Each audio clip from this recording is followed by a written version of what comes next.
مسئلہ یہ ہے جی بھینس جو ہے بھینس کیا اس کی قربانی لگ جاتی ہے؟ کیا کٹے کی قربانی لگ جاتی ہے؟ میرے بھائیو یاد رکھو اللہ تعالیٰ نے ثمانیت ازواج 8 جانوروں کا قربانی کے لیے ذکر کیا.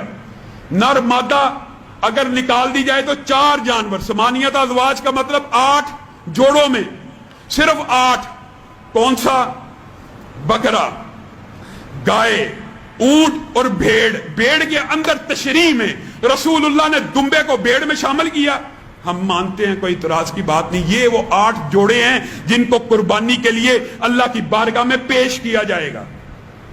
بعض لوگ یہ سمجھتے ہیں کہ ہر حلال جانور کی قربانی جائز ہے. نہیں میرے بھائیو، ان 8 کے علاوہ ہر حلال جانور کی قربانی جائز نہیں ہے. رسول اللہ صلی اللہ علیہ وسلم نے قرآن کی آیت ہی واضح ہے کہ یہ 8 جانور قربانی کے لیے ہیں. اس کے بعد رسول اللہ کی سنت واضح ہے. کیا رسول اللہ نے ہرن کو قربان کیا؟ ہرن حلال نہیں؟ حلال ہے. جب حلال ہے تو قربانی بھی ضروری ہے؟ نہیں ضروری، ہوگی ہی نہیں. ہرن کی قربانی نہیں ہو سکتی، 12 سنگے کی قربانی نہیں ہو سکتی، پاڑا کی قربانی نہیں ہو سکتی، اڑیال کی قربانی نہیں ہو سکتی. یہ جتنے جانور، سینکڑوں کی تعداد ہے حلال جانور. حلال جانور تو سینکڑوں ہیں. کیا سب کی قربانی ہوگی؟ نہیں، صرف ان 4 جوڑوں کی، یعنی 8 کل نر مادہ ملا کے اور 4 جنس کے اعتبار سے. یہ مسئلہ. اب اس مسئلے کے اندر اختلاف کیا پیدا ہوا؟ اختلاف یہ ہے جی جو بھینس ہے اور کٹا ہے کیا یہ گائے کی قسم ہے یا نہیں. یہ اختلاف ہے معمولی سا، عام فہم سا. یہ کوئی فقہ حنفی اہل حدیث کا اختلاف نہیں ہے، یہ بھی سمجھ لیجیے. اہل حدیث کے اندر دونوں طرف جید علماء، احناف کے اندر جید علماء، بریلویوں میں جید علماء. اختلاف کیا؟ لغوی اعتبار سے. آیا جو بھینس ہے کیا وہ گائے کی قسم ہے بھی ہے کہ نہیں؟ ایک بات میں کہنا چاہتا ہوں میرے بھائیوں، جو کسی اسپیشی کی قسم اور نسل ہوتی ہے بالعموم اس کا یہ کلیہ ہوتا ہے کہ اس کے ساتھ جفتی یعنی انٹرکورس اور جمع ہو جاتا ہے. گائے کا بھینس کے ساتھ کبھی انٹرکورس نہیں ہو سکتا، حتیٰ کہ گھوڑے کا گدھے کے ساتھ انٹرکورس ہو جاتا ہے، کیونکہ سائنٹیفکلی اور جینیٹیکلی ان کی فیملی اوپر جا کے ایک ہے، اور گائے اور بھینس کی فیملی ایک نہیں ہے. سمجھانے کے لیے یہ کہہ رہا ہوں کہ بھینس تو پانی میں رہتی ہے. بھینس کا 1 مخصوص، 2 مخصوص، 3 مخصوص کلر ہوتے ہیں. گائے ہر کلر میں ملتی ہے، پانی سے بھاگتی ہے. دونوں قسموں میں آپس میں عادات کا بھی فرق ہے اور آپس میں انٹرکورس بھی نہیں ہو سکتا. بہت سے ساتھی، وہ ساتھی بھی، میں علماء کو تو تان و تشنیع نہیں کرتا لیکن ان ساتھیوں کو ضرور دعوت فکر دیتا ہوں جو کہتے تھے جی کرونا کے اندر سائنس کی رائے حتمی ہونی چاہیے. علماء کو کیا پتا، میڈیکل سائنس کو. وہاں پہ سائنس کی رائے حتمی ہو، یہاں پہ بفلو کو، بھینس کو گائے سے الگ پوری دنیا کے سائنسدان سپیشی مانے. یہاں پہ سائنس نہیں، یہاں پہ لغت چلے گی. جی لغت میں ایک جیسی ہیں. رسول اللہ صلی اللہ علیہ وسلم سے نہ بھینس کی قربانی ثابت ہے نہ کٹے کی. البتہ ابتدائی میں علماء نے زکوٰۃ کے اندر ان کو ایک جنس میں ماننا، جس کی وجہ سے امت کے اندر یہ 2 رائے موجود ہیں کہ اس کی قربانی بھی ہو. مارکیٹ میں وافر وہ 8 جوڑے جن کو اللہ نے نام لے کے آپ کے لیے کہہ دیا قربانی میں صرف یہ 8 جوڑے لگیں گے. آپ کو چاہیے آپ صرف انہی 8 جوڑوں میں رہیے. کیا اشکال، یہ کیا وہم، اس طرح کی باتوں میں نہیں پڑنا چاہیے. یہ لاہور کے وہ بزرگ ابتسام الہی، حالانکہ ان کے انہی کا ایک طبقہ اٹھا اور اس سال بہت زیادہ زور کیا کہ بھینس کی قربانی نہیں ہے. پھر آگے کچھ کہتے حلال نہیں، بھینس کی قربانی حلال نہیں، کٹے کی قربانی حلال نہیں. اس پہ بہت بڑا ایک طبقہ ان کا کھڑا ہو گیا. اب مسئلہ یہ ہے، سمجھو ذرا چند باتیں. پہلی بات تو یہ ہے کہ تم کہتے ہو کہ بھینس کی قربانی حلال نہیں، تو مطلب کیا ہے؟ حرام نہیں. یہ ذرا غور سے سننا ہے. بھینس کی قربانی حلال نہیں. جب حلال نہیں تو کیا ہوگی؟ حرام ہوگی. یہ تو نہیں ہے حلال بھی نہیں حرام بھی نہیں، تو کیا ہے؟ یا حلال ہے یا حرام ہے. وہ کہتے ہیں حلال نہیں. انشاءاللہ اگر ضرورت پڑی اور کسی نے میرے ان حوالہ پہ کوئی بات کی تو پھر اگلا راؤنڈ ہوگا کلپوں میں یہ تو جہاں قرآن مقدس نے ایک لفظ ذکر کیا من بہیمۃ الانعام کہ قربانی کس چیز کی ہوگی؟ بہیمۃ الانعام کی۔ اب یہ جو آیت ثمانیۃ ازواج والی ہے، اس میں مسئلہ کیا ہے؟ اللہ نے مشرکین کو چیلنج کیا، فرمایا مشرکو تم اپنی طرف سے بعض جانوروں کو حلال بناتی ہو اور بعض کو حرام، اب ذرا بتاؤ مجھے کہ علت کیا ہے حرمت کی؟ کس علت کی بنیاد پہ تم نے جانوروں کو حرام کیا؟ یا تین احتمال ہے، یا تو مذکر ہونا علت ہے، یا مؤنث ہونا علت ہے، یا پیٹ سے پیدا ہونا علت ہے۔ اگر تم بناؤ کہ مذکر ہونا علت ہے، علماء کی زبان میں تذکیر علت ہے، مذکر ہونا علت ہے، تو پھر جہاں یہ علت پائی جائے گی حکم بھی پایا جائے گا، پھر سارے مذکر حرام ہیں۔ اور اگر مادہ اور مؤنث ہونا حرمت کی علت ہے تو ہر مادہ حرام ہونا چاہیے۔ اگر پیٹ سے پیدا ہونا حرمت کی علت ہے، پھر جو جانور مذکر پیٹ سے آئے مؤنث پیٹ سے آئے تو مذکر بھی حرام ہونا چاہیے، مؤنث بھی حرام ہونا چاہیے۔ پہلے ذرا نبئونی بعلم، بتاؤ مجھے کس دلیل پہ تم نے یہ تقسیم کی کہ بعض جانور عورتوں مردوں سب کے لیے حلال اور بعض مردوں کے لیے حلال ہے، عورتوں کے لیے حلال نہیں ہے؟ یہ جو تم نے تقسیم کی ہے، اس تقسیم کی دلیل کیا ہے، علت کیا ہے، لم کیا ہے، وہ ذرا بیان کرو۔ تو تین احتمال، یا تو اس کی علت اور وجہ مذکر ہونا ہے، اگر مذکر ہونا حرمت کی علت ہے پھر سارے مذکر حرام ہونا چاہیے، اور اگر مؤنث ہونا تانیث حرمت ہے، علت کی علت اپنا حرمت کی علت ہے تو ہر مؤنث حرام ہونا چاہیے، اور اگر پیٹ سے پیدا ہونا یہ حرمت کی علت ہے تو ہر مذکر بھی حرام ہو مؤنث بھی حرام ہو۔ فرمایا آؤ نبئونی بعلم، بتاؤ یہ جانور ہیں 8 قسم کے، یہ جانور تو ان میں بتاؤ ان میں حرمت کی علت کیا ہے؟ اب اس پر قربانی کے لیے آ جائے ان کو کوئی، یہ میں تو یہ سمجھا رہا ہوں، قربانی والی بات تو میں بعد میں کرتا ہوں، میں آپ کو بتانا یہ چاہتا ہوں یہ مولوی کتنے ظالم ہیں کہ مسئلہ نہیں بتائیں گے کہ آیت میں کیا ہے۔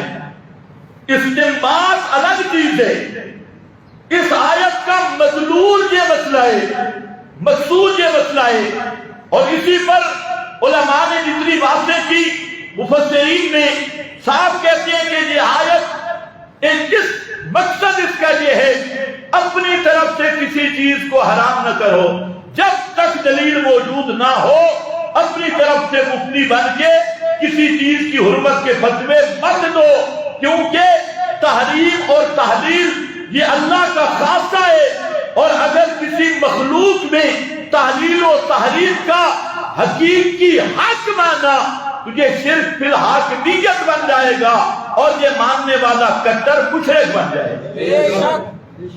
اسی سورہ انعام میں ذکر کیا ان اطعتموہم انکم لمشرکون، لیکن یہ ملا کبھی نہیں بیان کریں گے کہ اس آیت میں جمہوریوں کو مشرک کہا گیا ہے، کیونکہ وہ بھی قانون خود بنا رہی ہے۔ ایک بات ذہن میں رکھو کہ غیر مقلد جو اپنے آپ کو اہل الحدیث کہتی ہے، حالانکہ وہ اہل حدیث نہیں ہے، ہم من بہیمۃ الانعام، تمام اہل لغت لسان العرب اٹھائیں، تاج العروض اٹھائیں، دنیا کی کوئی لغت کی کتاب اٹھائیں، وہ سب کہتے ہیں کہ یہ جو لفظ بہیمۃ الانعام ہے اس میں، اور لفظ بقر، اس بقر میں بھینس بھی داخل ہے۔ توجہ ہے جی، کیا چیز داخل ہے؟ اس پہ لغت کی اگر میں کتابیں پیش کروں تو 40 سے زائد پیش کر سکتا ہوں۔ اب یہاں پر کہنے والے ہمارے دوست کیا کہتی ہیں، اور جی لغت معتباری نہیں، لغت کے تم حوالے دیتے ہو، لغت کے تو اعتبار ہی نہیں، تو اب یہ بھی ان کی جہالت ہے. اس کی وجہ یہ ہے کہ یہ کہنا کہ لغت کا اعتبار نہیں. اللہ تعالیٰ نے کیا فرمایا؟ اِنَّا أَنزَلْنَاهُ قُرْآنًا عَرَبِيًّا، ہم نے نازل کیا اس کو قرآن عربی لغت میں، عربی زبان میں. تو اب جب قرآن عربی ہے تو عربیت کا اگر لحاظ نہیں ہوگا تو قرآن کا معنی کیسے ہوگا؟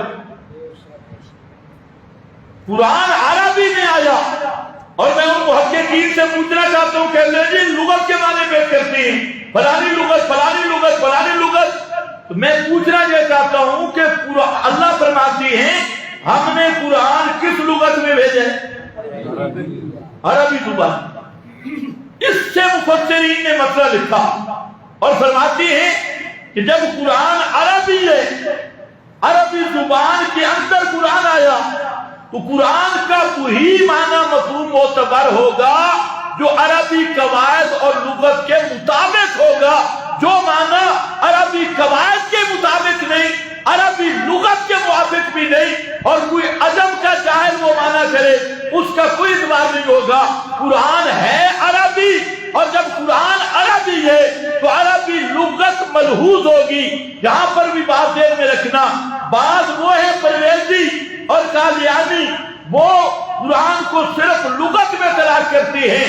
ہم کہتے ہیں صرف لغت نہیں، اور یہ غیر مکلف انہوں نے اس مسئلے میں آ کر لغت کا بالکل انکار کیا. تو ہمارا دعویٰ یہ ہے قرآن عربی ہے، اور عربی کلام، عربی قواعد اور عربی لغت کو ملحوظ رکھ کے اس کا معنی کیا جائے گا. تو جتنے عرب کے لغات ہیں، لسان العرب، تاج العروض اور جتنی ہیں، سب نے لکھا ہے کہ بقر میں بھینس بھی داخل ہے. خیر وہ تو بات لمبی ہو جائے گی. اب میرا غیر مقلدین واحد وہ فرقہ ہے کہ جن کا مطلب اعتراض کرنا ہے دلیل دینا نہیں ہے. یہ ہمیشہ اعتراض کریں گے، نماز پہ اعتراض کریں گے، زکات پہ اعتراض کریں گے، قربانی پہ اعتراض کریں گے. تو غیر مقلدیت کا واحد مذہب ہے، اور اس مذہب کا نام ہے مذہب اعتراض. انہوں نے اعتراض ہی کرنا ہے. تو انہی کا ایک طبقہ اٹھا اور اس سال بہت زیادہ شور کیا کہ بھینس کی قربانی نہیں ہے. پھر آگے کچھ کہتے حلال نہیں، بھینس کی قربانی حلال نہیں، کتے کی قربانی حلال نہیں. اس پہ بہت بڑا ایک طبقہ ان کا کھڑا ہو گیا. اب مسئلہ یہ ہے، سمجھو ذرا چند باتیں. پہلی بات تو یہ ہے کہ تم کہتے ہو کہ بھینس کی قربانی حلال نہیں، مطلب کیا ہے؟ حرام نہیں. یہ ذرا غور سے سننا ہے.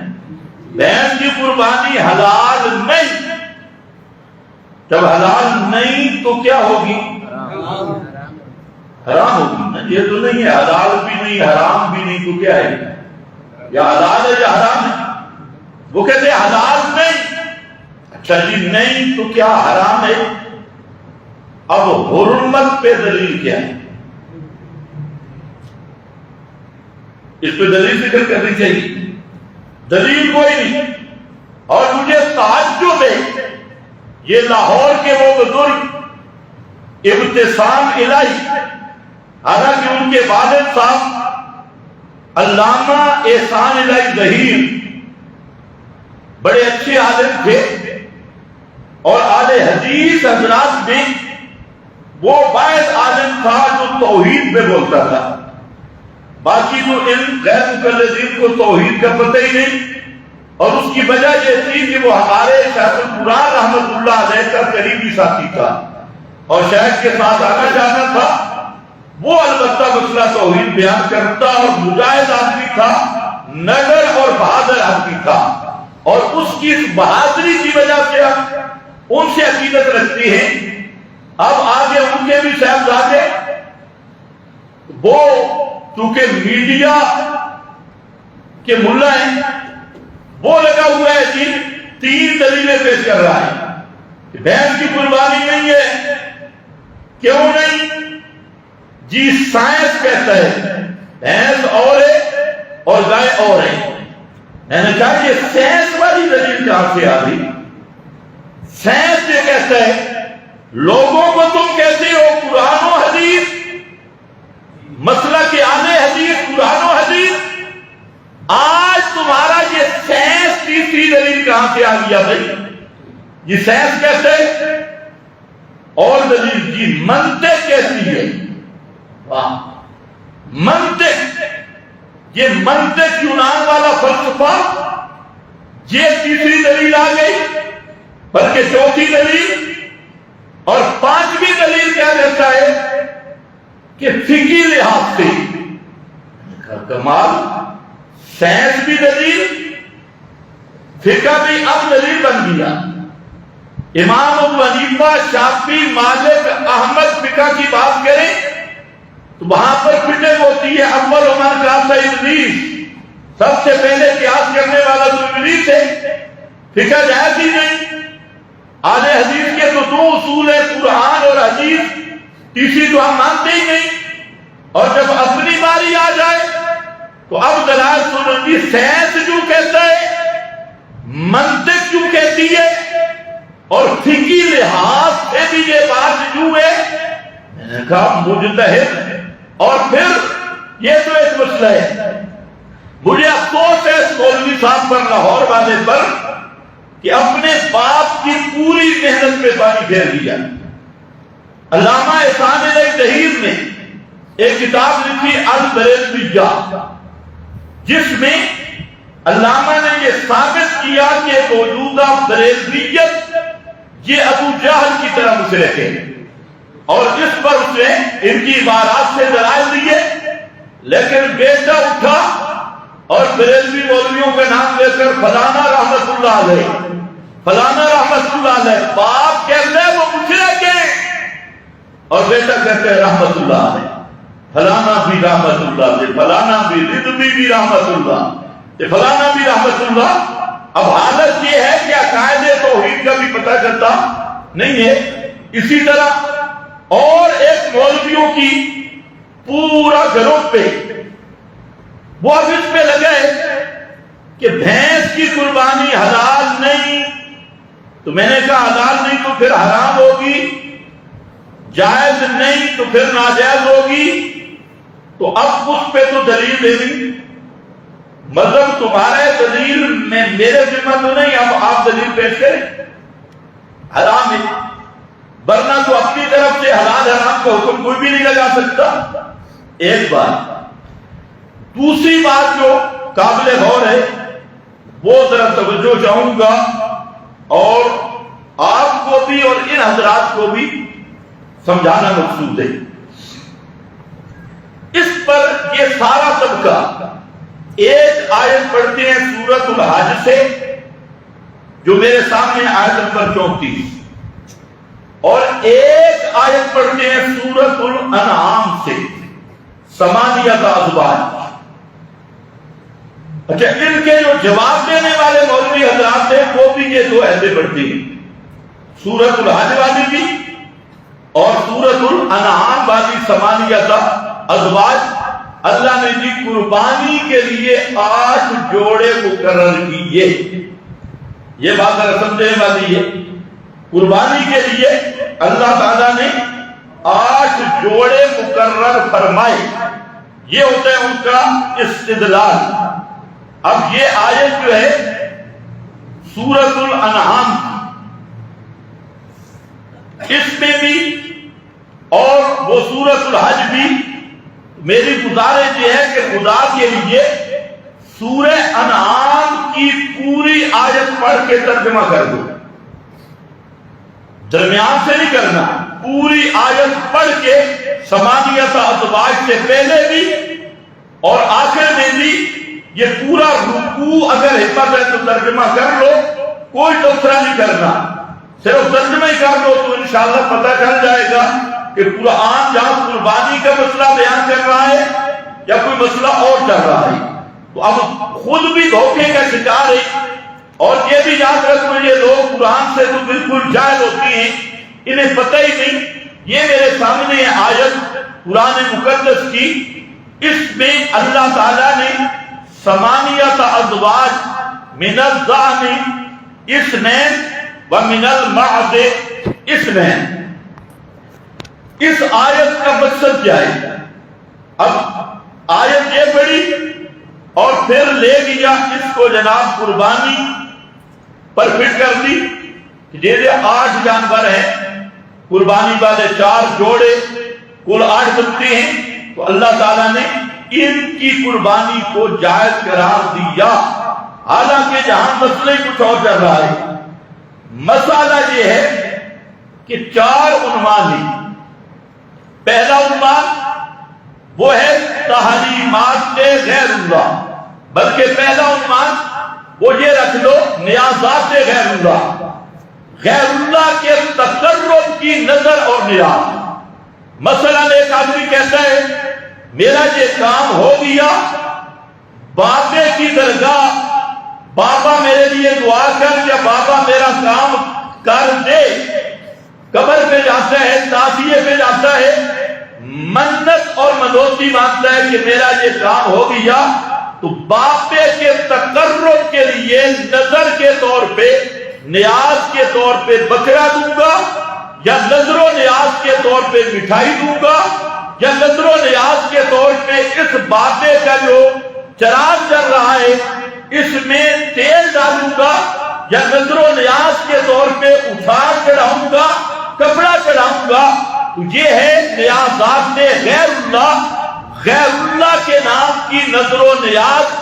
تو ایک عنوان یہ ہے، دوسرا عنوان ہے نیازات اللہ، اللہ کے نام کی نظر نیاز، کہ میرا یا اللہ تو نے یہ کام کر دیا، میں تیرے نام کا بکرا دوں گا، تیرے نام کی منت منوتی اللہ کے نام کی مانگتا ہے، اتنے پیسے دوں گا، اتنی مٹھائی کسی غریب کو کھلا دوں گا، اتنے پیسے دے دوں گا، یا جانور میں ذبح کروں گا۔ تو یہ اللہ کے نام پہ نظر منت منوتی نیاز ماننا، یہ ہے نیازات اللہ۔ کتنی چیزیں ہو گئی؟ تو اس کو ذرا غور سے سمجھنا ہے، تھوڑا سا مشکل، کیونکہ اکثر مولویوں کو بھی 99% سمجھ ہوئی، آیت پڑھتے ہیں سمجھتے نہیں۔ نیازات اللہ، اب ان کا حکم بھی سن لو، جو غیر اللہ کے نام کی نظر نیاز دے، بابے کے نام کی نظر نیاز، چاہے وہ پیغمبر کریم کے نام کی نظر نیاز، حضرت حسن حسین کے نام کی نظر نیاز، کسی فرشتے کے نام کی نظر و نیاز، تو اللہ تعالیٰ نے 4 مقام قرآن مقدس میں صراحتاً اس کا ذکر کیا، جس کا حاصل یہ ہے کہ یہ خنزیر سے بھی بدتر حرام ہے۔ اور اس کی وجہ یہ ہے، نظر نیاز عبادت ہے، اور عبادت کس کا حق ہے؟ اللہ کا۔ غیر اللہ کا حق عبادت نہیں ہے۔ النذر عبادت والعبادت لغیر اللہ کفر۔ سب فقہا متفق ہیں، تمام کے تمام امت کے مفتیان اور فقہائے کرام اس مسئلہ پہ متفق ہیں، بلکہ انہوں نے اگلی ایک شکل لکھی کہ ایک آدمی نے نظر مانی میت کی، کسی قبر پہ آ کے منت مانگتا ہے، نظر نیاز مانگتا ہے کہ میرا یہ کام ہو گیا، میں تیرے دربار پہ بکرا ذبح کروں گا، فلاں کروں گا فلاں، تو فرماتے ہیں کہ وہ آدمی مرتد ہو گیا، کافر ہو گیا، اور نکاح اس کا ختم ہو گیا۔ وجہ کیا ہے؟ فرماتے ہیں اس نے 2 کفر کیے۔ ایک کفر یہ النذر عبادت والعبادت لغیر اللہ کفر، نظر نیاز منت منوتی یہ عبادت ہے، اور غیر اللہ کی عبادت کرنا یہ کفر ہے۔ پہلا یہ اس نے کفر کیا، اور دوسرا یا تاکہ دو ان المیت یتصرف دون اللہ، اور دوسرا اس نے یہ عقیدہ رکھا کہ یہ جو مردہ ہے یہ بھی تصرف کرتا ہے اللہ کے سوا، میت کو متصرف سمجھا، یہ دوسرا کفر۔ میت کے نام کی نظر نیاز دی، یہ پہلا کفر۔ یہ دو کفر جمع ہے. تو میں اب یہ کر رہا تھا، ایک مسئلہ یہ ذہن میں رکھ لو کہ اللہ کے سوا کسی کے نام کی نظر نیاز منت منوتی وہ ماننا یہ کفر بنتا ہے اور خالصتاً شرک ہے. اور اس کا شرعی حکم یہ ہے اس کو خنزیر سے بدتر حرام سمجھو. بے شک. دوسرا مسئلہ ہے نیازات اللہ، اللہ کے نام کی نظریں، اللہ کے نام کی نیازیں. اس کا حکم یہ ہے کہ ان کو پورا کرنا. وہ خالص عبادتیں جب اللہ کے نام کی منت منوتی نظر نیاز مانو اس کو پورا کرنا ہے. وَلْيُوفُوا نُذُورَهُمْ، اللہ نے خود فرما دیا، حکمت فرمایا کہ جو رب کے نام کی نظر نیاز ہے اس کو پورا کرنا ہے. یہ دو مسئلے حل ہو گئے. اب ایک تیسرا مسئلہ ہے، وہ ہے تحریمات اللہ، اللہ کے مقرر کردہ تحریمات اور اللہ تعالیٰ کی مقرر کردہ عادات اور اللہ رب العزت کے تحریمیں وہ کیا ہیں؟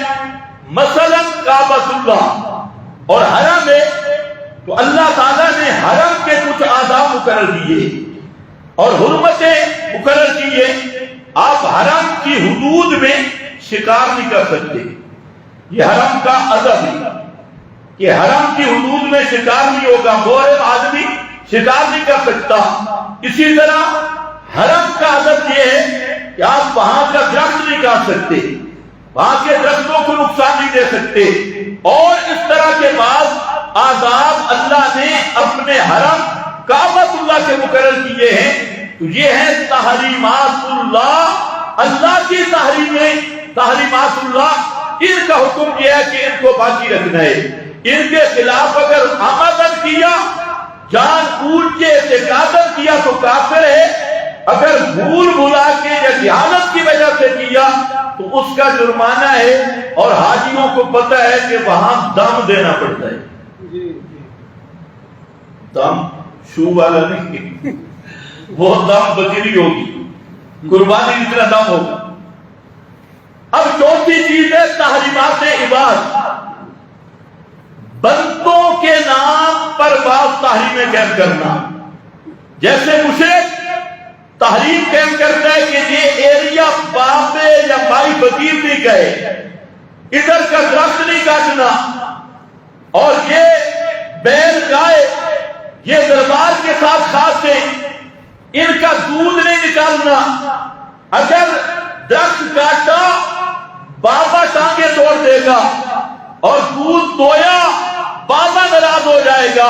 تو جیسے اللہ نے اپنے حرم کے کچھ آداب رکھے، اسی طرح مشرکین نے اپنے درباروں کے بھی کچھ آداب مقرر کیے ہیں. یہ ہے تحریمات عباد. اللہ نے اس کا حکم دیا اور بندوں کی تحریمیں قائم کرنے والوں ان کو توڑنا فرض ہے، ان تحریموں کو توڑ دو، اللہ کی تحریموں کو باقی رکھو. تو چار مسئلے آگے. ایک مسئلہ ہے اللہ کے نام کی نظر نیازات اللہ، اس کا حکم یہ ہے کہ اس کو پورا کرنا ہے. دوسرا ہے غیر اللہ کی نظر نیاز منت منوتی، اس کا حکم یہ ہے کہ وہ خنزیر سے بدتر اس کو حرام سمجھنا ہے. اور تیسرا مسئلہ ہے تحریمات اللہ، اللہ کے نام کی تحریمیں ان کو باقی رکھنا ہے. اور چوتھا مسئلہ ہے تحریمات عباد، بندوں کے نام کی تحریمیں ان کو ختم کرنا ہے. یہ چار مسائل ہیں اور ان چار مسائل کا مختصر عنوان ہے شرک فعلی. اس کو کیا بولتے ہیں؟ شرک فعلی. فعلاً جو شرک کیا جاتا ہے. یہ چار مسائل ہیں، ان کو ذرا ذہن میں رکھنا. سورۃ الانعام، سورۃ الحج، جہاں یہ مسئلہ آیا، جہاں لوگوں نے کہا کہ قربانی کے لیے جانور ہیں فلاں یہ ہے، میں پوچھنا چاہتا ہوں کہ منسوساً یا استنباطاً، لیکن ان بیچاروں کو پتہ نہیں اصل میں ان آیات کے اندر یہ چار مسائل بیان ہو رہے ہیں. سورہ انعام کی یہ آیت آپ شروع سے پڑھ لیں، اس میں اللہ رب العزت نے وہ پوری تفصیل دی کہ غیر اللہ کے نام کی نظریں 3 شکلوں میں ہوتی ہیں، یا جانور کی منت مانی جاتی ہے، یا اناج اور پھل غیر اللہ کے نام پہ دیا جاتا ہے، یا پیسے غیر اللہ کے نام پہ دیے جاتے ہیں۔ تو اللہ تعالیٰ نے یہ پورا ایک مسئلہ والذی انشا جنات معروشات سے ذکر کیا اور فرمایا ہے لوگوں، پھل اور یہ ساری کھیتیاں اور باغات اگانے والا میں ہوں، جانور پیدا کرنے والا میں ہوں، تمہیں لکھ دیا اور یہ دینے والا میں ہوں، تو نظر نیاز کے لائق بھی صرف میں ہوں، میرے سوا کوئی دوسرا نظر نیاز کے لائق نہیں۔ یہ پورا رکوع آپ پڑھ لیں اور آگے خود فرما دیا کلوا من ثمرہ اذا اثمر وآتوا حقہ یوم حصادہ ولا تسرفوا انہ لا يحب المسرفین۔ فرمایا لا تسرفوا لا تشرکوا، اے لوگوں شرک نہ کرنا، یہ ساری چیزیں دینے والا میں ہوں، تو نظر نیاز اور منت منوتی کے لائق بھی صرف میں ہوں۔ یہ تو ہے اس آیت کا شروع۔ اب جہاں قربانی کا ذکر ہو رہا ہے، جس چیز کا ذکر ہے مولوی کی زبان گونگی ہو جائے یہ بیان کریں، یا غیر اللہ کی نظر نیاز کا، غیر اللہ کی تحریف کا ذکر ہے، غیر مکلف کی بھی زبان بند ہے، اور آگے للہ جو جواب دیتے اس کی زبان بھی بند ہے۔ میں کہتا ہوں پہلے ان آیات کا معنی تو بتاؤ نا قوم کو کہ ان آیات میں مسئلہ آیا کیا ہے۔ اسی آیت کے شروع میں اگر دیکھیں، آپ جتنے پڑھے لکھے حضرات ہیں میں سب کو مشورہ دوں گا گھروں میں جا کے ترجمہ بھی دیکھو اور پوری ترتیب اس کی وَجَعَلُوا لِلَّهِ مِمَّا زَرَعَ من الحرث والانعام نصیبا، یہ عنوان قائم کیا، اسی عنوان پہ اگلی آیات آ رہی ہے۔ اللہ فرماتی ہے کہ مشرک ایسے ظالم ہیں کہ انہوں نے مما زرع من الحرث والانعام نصیبا فقالوا هذا للہ بزعمهم وهذا لشرکائنا، میں رب نے جو نے کھیتی دی یا جانور دیے، کھیتیوں اناجوں میں اور جانوروں میں وہ تقسیم کر دیتی ہیں، کہتے ہیں یہ اللہ کے نام کا اور یہ بابے کے نام۔ اس پر پورا عنوان پیش کیا اور آگے اسی پر ذکر کیا، فرمایا وَمِنَ الْأَنْعَامِ حَمُولَةً وَفَرْشًا، اور لوگوں جانور پیدا کرنے والا کون ہے؟ اور جانور بھی کیسے؟ کچھ زمین کے ساتھ لگے ہوئے، کچھ زمین سے اونچے، سارے جانور ذکر کر دیے۔ انعام حلال جانوروں کو کہا جاتا ہے۔ کُلُوا مِمَّا رَزَقَكُمُ اللَّهُ، یہ سارے جانور میں نے حلال کیے جو انعام میں سے ہیں، یہ حلال ہے، ان کو تم کھاؤ۔ وہ کیا کرتے؟ اب دوسرا تھوڑا مشکل مسئلہ ہے، پھر ہم ضرور پیش آتے ہیں۔ مکہ والے کیا کرتے ہیں؟ مکہ والوں نے تقسیم کر رکھی،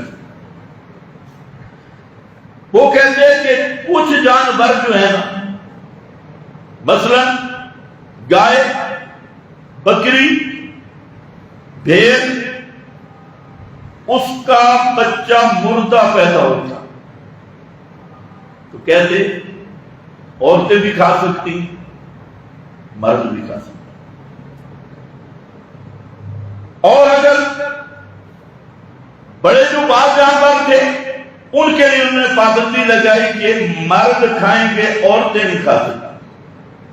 یہ انہوں نے فتویٰ بنا دی کچھ جانوروں کے بارے میں کہ مرد کھائیں گے، عورتیں نہیں۔ کچھ جانوروں کے بارے میں مرد بھی کھائیں گے، عورتیں بھی کھائیں گے۔ اب یہ جو آئے ثمانیت ازواج والی ہے، اس میں مسئلہ کیا ہے؟ اللہ نے مشرکین کو چیلنج کیا، فرمایا مشرکو تم اپنی طرف سے بعض جانوروں کو حلال بناتی ہو اور بعض کو حرام، اب ذرا بتاؤ مجھے کہ علت کیا ہے حرمت کی؟ کس علت کی بنیاد پہ تم نے جانوروں کو حرام کیا؟ یا تین احتمال ہے، یا تو مذکر ہونا علت ہے، یا مؤنث ہونا علت ہے، یا پیٹ سے پیدا ہونا علت ہے۔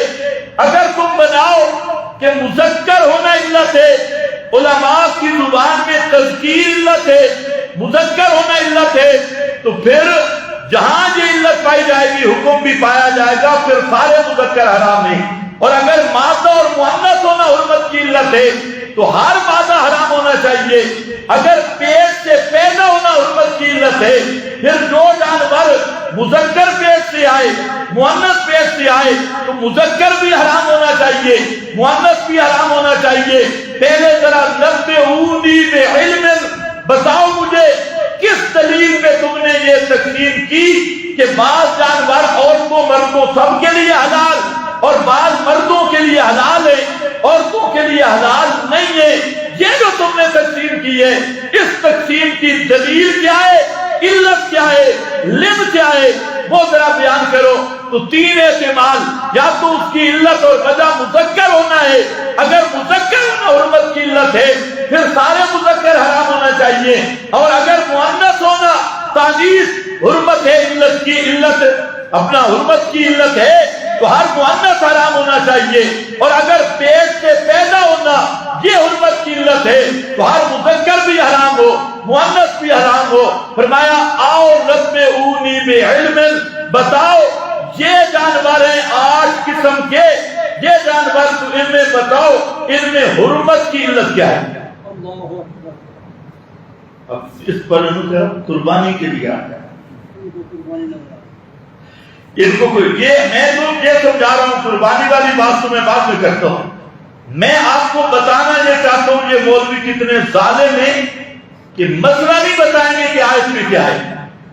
استنباط الگ چیز ہے، اس آیت کا مدلول یہ مسئلہ ہے، مقصود یہ مسئلہ ہے، اور اسی پر علماء نے جتنی باتیں کی مفسرین نے صاحب کہتے ہیں کہ یہ آیت اس مقصد اس کا یہ ہے اپنی طرف سے کسی چیز کو حرام نہ کرو، جب تک دلیل موجود نہ ہو اپنی طرف سے مفتی بن کے کسی چیز کی حرمت کے فتوے مت دو، کیونکہ تحریم اور تحلیل یہ اللہ کا خاصہ ہے، اور اگر کسی مخلوق میں تحلیل و تحریم کا حقیقی حق مانا تو یہ شرک فی الحاکمیت بن جائے گا، اور یہ ماننے والا کٹر مشرک بن جائے گا۔ اسی سورہ انعام میں ذکر کیا ان اطعتموہم انکم لمشرکون، لیکن یہ ملا کبھی نہیں بیان کریں گے کہ اس آیت میں جمہوریوں کو مشرک کہا گیا ہے، کیونکہ وہ بھی قانون خود بنا رہی، جمہوری ملا کو بھی مشرک کہا گیا اس آیت میں، اور غیر اللہ کی نظر و نیاز تحریمات والے کو مشرک کہا گیا۔ یہ مسئلہ کبھی اس آیت سے نہیں بتائیں گے، ایک سورۃ الحج سے پڑھیں گے، دوسری سورۃ الانعام سے، اور درمیان میں نکالیں گے ماجدی قربانی جائز نہیں۔ میں نے کہا بحث تو پیچھے رہ گئی، اب پتہ لگے گا جو نیا کٹا کھلا ہے اس کٹے کو باندھو کے پتہ چلے گا۔ تو آیت کا اصل مقصود کیا ہے کہ ہر غیر اللہ کا قانون حق سمجھنے والا کون ہے؟ تم بھی ذرا بولو نا، الیکشن قریب ہے، بولو تو صحیح، کیا ہے؟ کیا ہے؟ کیونکہ حلال کرنا یہ کس کا حق ہے؟ حرام کرنا یہ کس کا حق ہے؟ ہاں، ان الحکم الا للہ، اصل حکم صرف اللہ کا ہے۔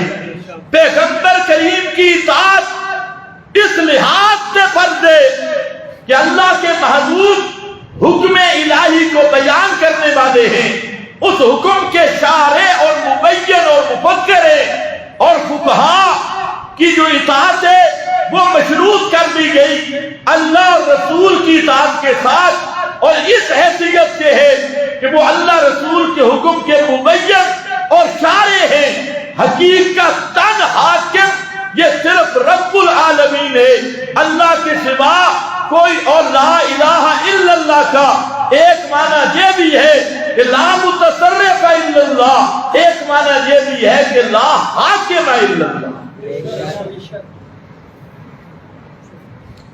اب ذرا یہ تو آیات کا مضمون ہے۔ اب مسئلہ یہ ہے کہ جو سورۃ الحج کی آیت نمبر 34 ہے، اس میں قربانی کا ذکر ہے، لیکن ہے اسی سیاق میں نے قربانی کا مقصد کل بتا دیا۔ تو کل عید میں تھے، انہوں نے سن لیا، جو نہیں تھے تو میرا خیال ہے ریکارڈ بھی نہیں ہوگا۔ تو خیر اب ذرا آؤ،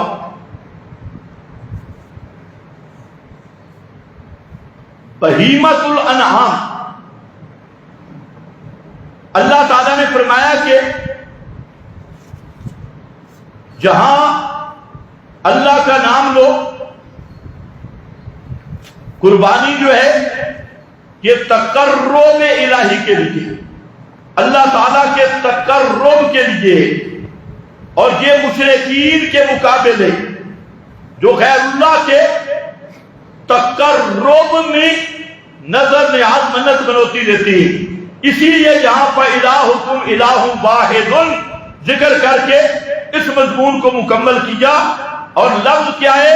الا ما رزقہم من بہیمۃ الانعام۔ تمام اہل لغت لسان العرب اٹھائیں، تاج العروس اٹھائیں، دنیا کی کوئی لغت کی کتاب اٹھائیں، وہ سب کہتے ہیں کہ یہ جو لفظ بہیمۃ الانعام ہے، اس میں اور لفظ بقر، اس بقر میں بھینس بھی داخل ہے۔ توجہ ہے جی، کیا چیز داخل ہے؟ اس میں لغت کی اگر میں کتابیں پیش کروں تو 40 سے زائد پیش کر سکتا ہوں۔ اب یہاں پر کہنے والے ہمارے دوست کیا کہتی ہیں؟ اور جی لغت معتباری نہیں، لغت کے تم حوالے دیتے ہو، لغت کا کوئی اعتبار ہی نہیں۔ تو اب یہ بھی ان کی جہالت ہے۔ اس کی وجہ یہ ہے کہ یہ کہنا کہ لغت کا اعتبار نہیں، اللہ تعالیٰ نے کیا فرمایا؟ انا انزلناہ قرآنا عربیا، ہم نے نازل کیا اس کو قرآن عربی لغت میں، عربی زبان میں۔ تو اب جب قرآن عربی ہے تو عربیت کا اگر لحاظ نہیں ہوگا تو قرآن کا معنی کیسے ہوگا؟ قرآن عربی میں آیا، اور میں ان محققین سے پوچھنا چاہتا ہوں کہ جی لغت کے معنی پیش کرتے ہیں، فلانی لغت فلانی لغت فلانی لغت، تو میں پوچھنا یہ چاہتا ہوں کہ اللہ فرماتی ہیں ہم نے قرآن کس لغت میں بھیجا ہے؟ عربی زبان۔ اس سے مفسرین نے مسئلہ لکھا اور فرماتی ہیں کہ جب قرآن عربی ہے، عربی زبان کے اندر قرآن آیا، تو قرآن کا وہی معنی مفہوم معتبر ہوگا جو عربی قواعد اور لغت کے مطابق ہوگا، جو معنی عربی قواعد کے مطابق نہیں، عربی لغت کے موافق بھی نہیں، اور کوئی عجم کا شاعر وہ معنی کرے اس کا کوئی اعتبار نہیں ہوگا۔ قرآن ہے عربی، اور جب قرآن عربی ہے تو عربی لغت ملحوظ ہوگی۔ یہاں پر بھی بات دیر میں رکھنا، بعض وہ ہے پرویزی اور قادیانی، وہ قرآن کو صرف لغت میں تلاش کرتی ہیں، ہم کہتے ہیں صرف لغت نہیں، اور یہ غیر مکلف انہوں نے اس مسئلے میں آ کر لغت کا بالکل انکار کیا۔ تو ہمارا دعویٰ یہ ہے قرآن عربی ہے، اور عربی کلام، عربی قواعد اور عربی لغت کو ملحوظ رکھ کے اس کا معنی کیا جائے گا۔ تو جتنے عرب کے لغات ہیں، لسان العرب، تاج العروس اور جتنی ہیں، سب نے لکھا ہے کہ بقر میں بھینس بھی داخل ہے۔ خیر وہ تو بات لمبی ہو جائے گی۔ اب میرا خیال ہے کہ ان مولویوں کا دماغ سیدھا کرنے کے لیے انہی حضرات کے گھر کی بات کرنی چاہیے، کیونکہ یہ قرآن حدیث کو تو بالکل ماننے کے لیے تیار ہے نہیں، اور شور ڈالا ہوا ہے۔ ہم کہتے ہیں شور ڈالو بعد میں، یہ فتاوی ستاریہ ہے۔ اس میں ایک طرف یہ جہاں تک کہ مذہب والے حدیث میں کہ مرغی کی قربانی جائز ہے، ایک اور اٹھو اس نے کہا مرغی کے انڈے کی قربانی کی جائز۔ اور مرغی کے انڈے کے جو خول ہے وہ لشکر طیبہ والوں کو ہوتا ہے، چمڑے اور کھال۔ مرغی کی قربانی جائز، انڈے کی جائز، اور دوسری طرف کی ماجدی قربانی نہیں، بھینس کی قربانی نہیں۔ یہ نیا کٹا کھولا، یہ میرے پاس ہے فتاوی محمدیہ، اور اس میں حضرت العلامہ مفتی محمد عبید اللہ خان عفیف اور ترتیب دی ان کے معروف مناظر ابو الحسن مبشر احمد ربانی، اس نے جعفر باز کی فتاوی محمدیہ میں کہ بھینس کی قربانی جائز ہے یا نہیں، اس پر بات یہ مستقل عنوان ہے بھینس کی قربانی کا، اور وقت بڑا کم ہے، اس کم وقت میں چند حوالے میں عرض کر دیتا ہوں۔ صفحہ 592 اس میں سوال بھینس کی قربانی کا کیا حکم ہے،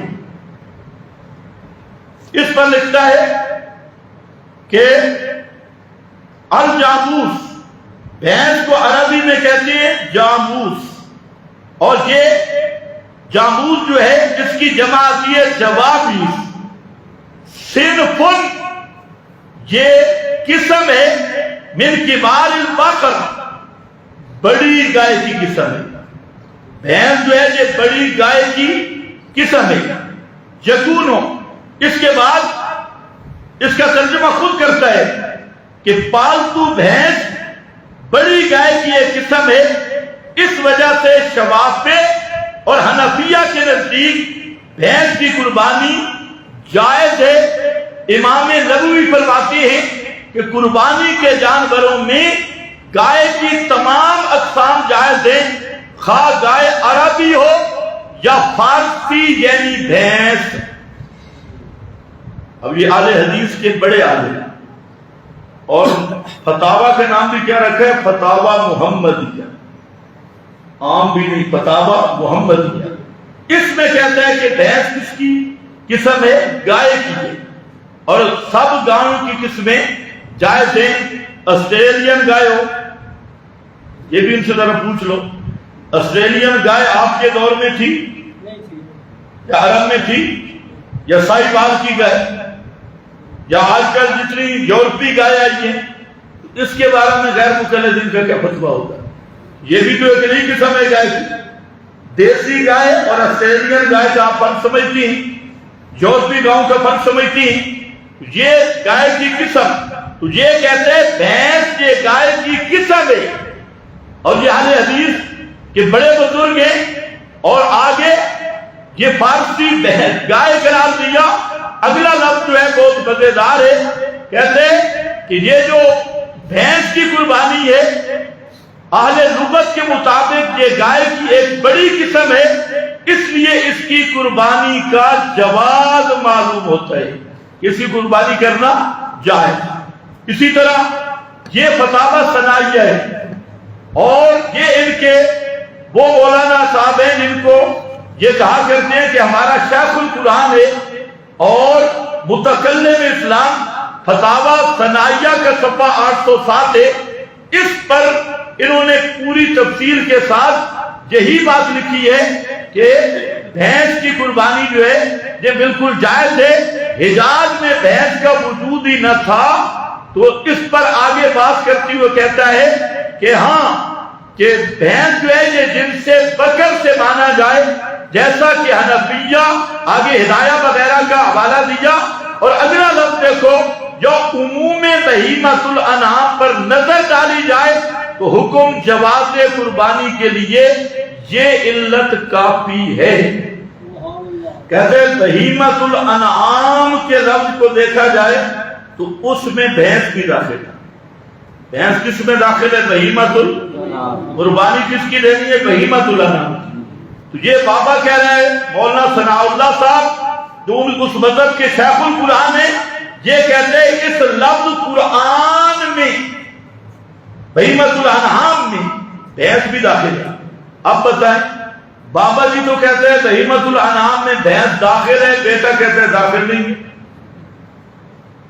اب ہم سمجھتے ہیں کہ یہ مولانا ثناء اللہ صاحب قرآن کا بڑا مفسر ہے، یا لاہور والے بزرگ وہ یہ ہیں تیسرے نمبر پر یہ فتاوی نظیریہ ہے، اور یہ وہ بزرگ ہیں شیخ الکل حضرت مولانا نذیر حسین صاحب دہلوی، یہ وہ ہیں کہ تمام اہل حدیث کے بڑے بابا ہیں نذیر حسین صاحب دہلوی، اور اس کو کہتے ہیں شیخ الکل سب کے استاد، اور یہ استاد الاساتذہ ہیں۔ انہوں نے بھی یہاں پر صاف لکھ دیا فتاوی میں، فتاوی نظیریہ صفحہ 258 پہ فرماتی ہیں، اوپر متن میں بھی اور نیچے حاشیہ پر بھی فرماتی ہیں کہ بھینس گائے کے حکم میں ہے، جیسے گائے کی قربانی جائز ہے اسی طرح بھینس کی قربانی بھی جائز ہے، بھینس گائے کے حکم میں ہے۔ یہ فتاوی نظیریہ یہ بھی آ گیا۔ اب آپ کے سامنے یہ فتاوی ستاریہ وہ بھی میں نے پیش کیا، اور فتاوی علماء اہل حدیث، فتاوی علماء اہل حدیث، وقت بڑا کم ہے، اس میں اس نے لمبی بات کی اور اس نے کہا کہ نص قطعی قرآن کی نص سے ثابت ہے کہ بھینس کی قربانی جائز ہے۔ فتاوی علماء حدیث اس نے صاف کہا، اور نص کیا؟ وہ کہتے ہیں بہیمۃ الانعام، یہ لفظ جو ہے یہ نص ہے کہ بھینس کی قربانی بالکل جائز ہے۔ حافظ زبیر علی زئی انہوں نے بھی فتاوی میں لکھا کہ یہ بالکل جائز ہے، اور انہوں نے پھر امام مالک رحمہ اللہ کا حوالہ دیا، حسن بصری کا حوالہ دیا، اور بڑے بڑے حضرات کا حوالہ دیا، اور خود کہتا ہے فتاوی علماء حدیث والا کہ محدثین اسی پہ ہیں، اکابر محدثین، کہ بھینس کی قربانی بالکل اسی طرح جائز ہے جیسے گائے کی قربانی جائز ہے، کیونکہ بھینس بھی گائے کی قسم ہے، اور اس میں داخل ہے زکوٰۃ کے مسئلہ میں بھی بھینسوں کی بھی وہی زکوٰۃ ہے جو گائے کی زکوٰۃ ہے۔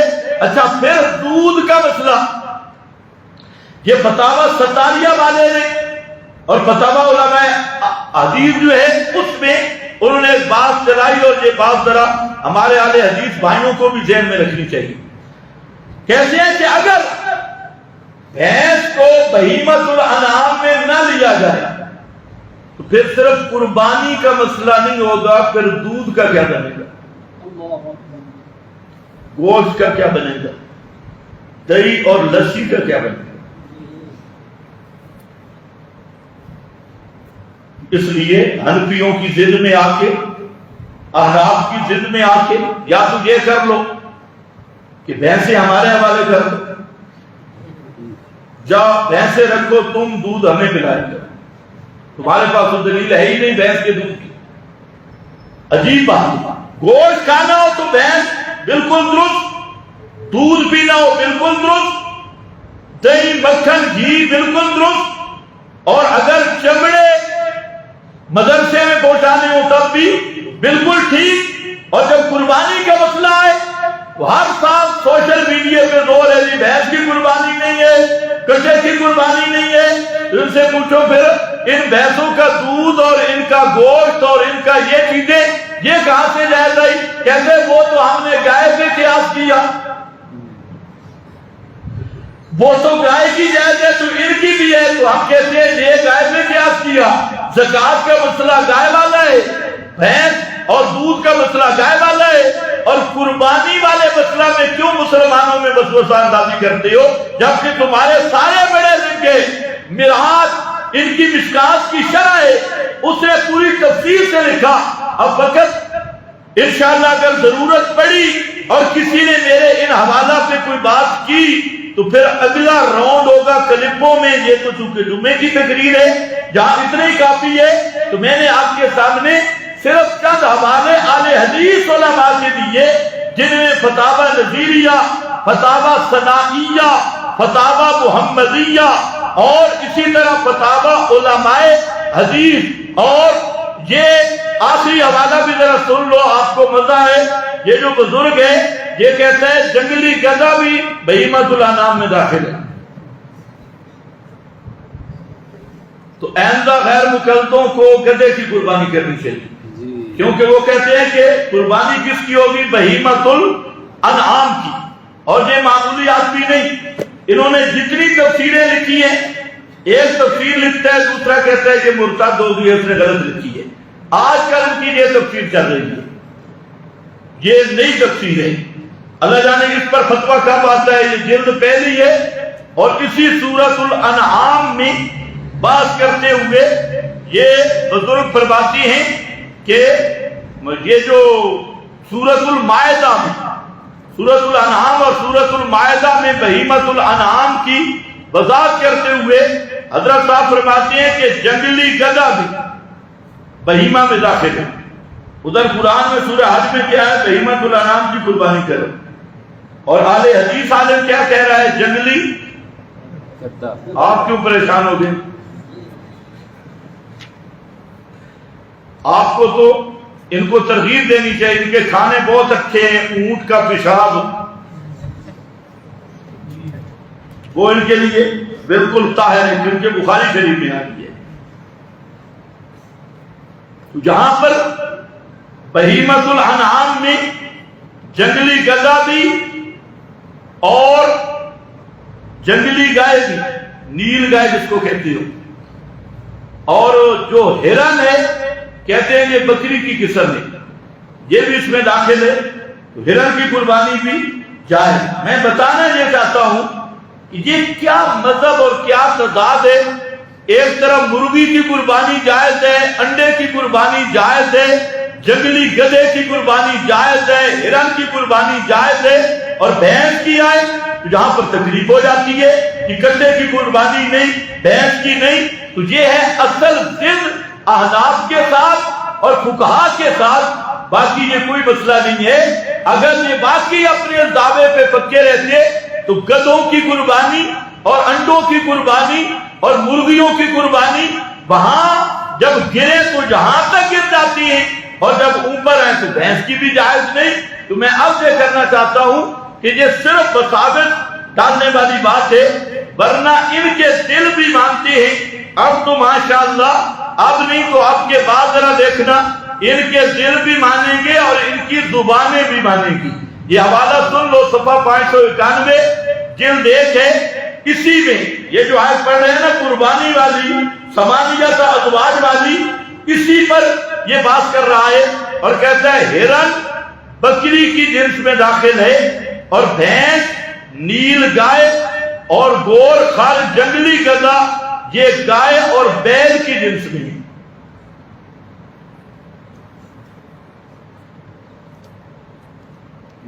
جنگلی گدھا یہ جانور عرب میں اتنے نہیں ہوتے۔ آگے جو چوپاؤں کی مشہور 4 قسمیں وہی ہیں جو جہاں مذکور ہوئی، یہ اسی آیت کے ساتھ بزرگ فرما رہی ہیں۔ اس پر اور بھی کئی چیزیں عرض کی جا سکتی ہیں۔ تو بہرحال خلاصہ یہ ہے کہ یہ جو بہیمۃ الانعام ہے یا سورہ انعام کی آیت ہے، یہاں قربانی کا ذکر ہے، لیکن یہ بھی بتاؤ کہ قربانی کس سیاق میں آئی۔ یہ اللہ کے نام کی نظر ہے، اللہ تعالیٰ کا تقرب ہے، اور ثمانیۃ ازواج وہ غیروں کے نام کی تحریموں کو توڑنے کے لیے آیت آئی، اصل اس کا وہی مقصد ہے۔ تکبیرات تشریف یہ ساتھی گھروں میں بھی اہتمام سے جاری رکھیں، گھروں میں